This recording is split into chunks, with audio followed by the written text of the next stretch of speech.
Hey everyone, welcome back. So, in this video I'm gonna show you how you can control Raspberry Pi's GPIO remotely from your desktop, as you can see in the demo. So, let's look at how to implement this. The setup is such that I have my Raspberry Pi and computer connected to my router. In this way I have created a LAN to provide RPi internet access. Now, let's look at the coding part.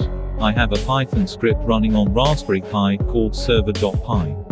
On my desktop I have a client.py script running.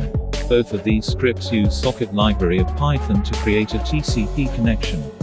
Let's have a look at each of the code. This is the server.py script. I suggest you to pause the video and write down the script.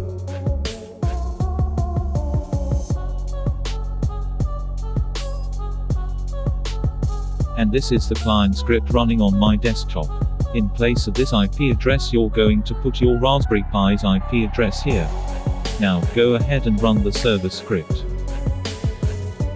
Socket created. Binding complete. As the server is running, next, run the client script. Voila! The connection is established. To turn the GPIO pin high, send on, in uppercase. To turn the pin low, send off, in uppercase.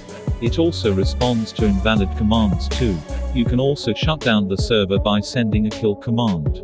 That is all in this video. I hope you have learned something new today, and if you did, consider liking this video and share with your friends. Also consider subscribing to this channel for more upcoming videos. Thank you for watching this video. Happy learning!